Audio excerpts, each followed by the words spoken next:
With GT7 1.59, polyphony returns to form to some degree with the, as we would usually hope for, 10 motor swaps. It's been kind of weird numbers lately, like 5 over here, 6 over there. This time though, I would describe it as being a little bit like the opposite to what you would usually expect. Typically we have like a crazy overpowered engine going into an otherwise unassuming car. This time it's kind of the other way around. Some cars which already had motor swaps now have new ones, and at least in the case of 1 or 2 of these, they're pretty crazy cars or highly capable cars already, with interesting swaps that kind of go in the opposite way, being in some cases less powerful or just less obvious. So let's get into them. First up we have probably the least intimidating, you could say, of all of these to begin with, the 1968 Fiat 500F. Of course we already had a motor swap for the Abarth. This time we've got the Honda Project 2 and 4 engine, which is quite an interesting choice. I kind of like that they've gone for that, the SE75E engine. Then we jump over to Jaguar, so all over the place this time around, hence the title of the eclectic bunch,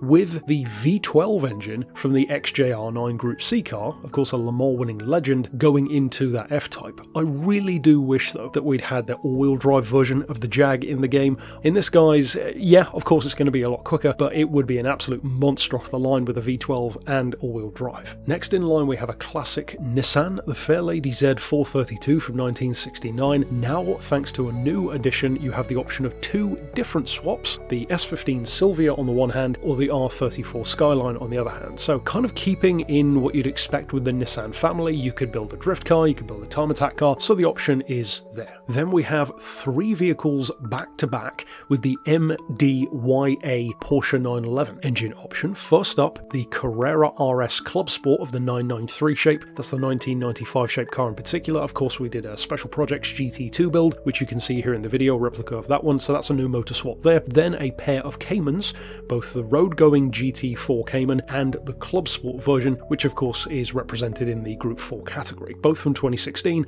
and again both with that MDYA 911 engine. The next one is one which I haven't actually fitted yet, but I'd be really curious to see what this can be capable of. Certainly a very Pikes Peak meets Time Attack kind of vibe, or a mini LMP car, kind of lending itself to the livery which I've got on it, I guess. The Radical SR3, which is already a weapon to begin with. Now though, you can put the Suzuki Vision GT Group 3 Racing V8 engine into it, which is a hell of a motor swap. Like I said, I'm very, very keen to see what that one can do. In terms of fuel economy and endurance racing in particular, I'd be pretty keen to see what that thing can do. Although that being said, the point level might be a bit crazy, depending on how much power you go for. And in keeping with that choice of engine, then a much weirder choice of car. This was the one which immediately stood out to me. A bit disappointing in terms of the engine, to be honest, but at least you don't have to worry about the chronic turbo lag, which this car had before. The Escudo, of all things, a less powerful engine, that same V8 from the Group 3 Suzuki VGT car, so even if you modify the engine, it still doesn't have the power of the iconic Escudo V6, but not having the lag could well mean, and again I haven't tried it yet, but it could well mean that it will be quicker, at least for acceleration.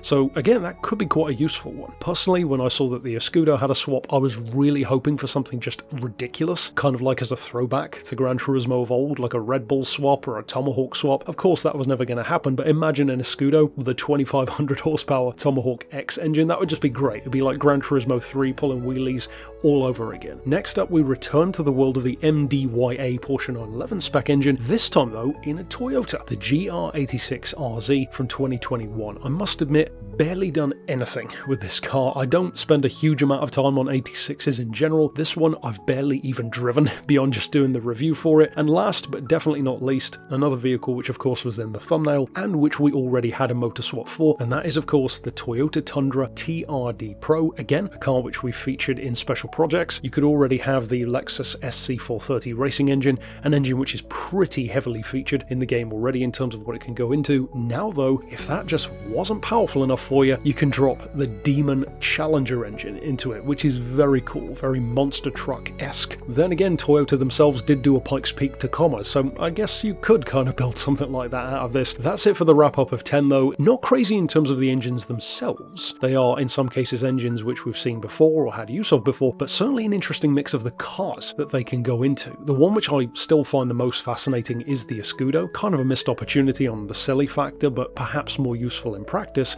And then aside from that, the one I'm most keen to try out is definitely the Radical. That I could see being maybe the most useful. If this is the first video on the channel you've watched, or maybe you haven't checked out the other parts of this series, I've catalogued literally every every single motor swap in the game in one episode or another. So check out those, all of the links are down in the description to those, and of course I'll see you in future with more. Over the next few days though, we will be discussing each of the new cars in the update one by one in terms of what they can do when tuned, how they are straight out of the box versus built, and of course stick around for those. But for now, thanks for watching.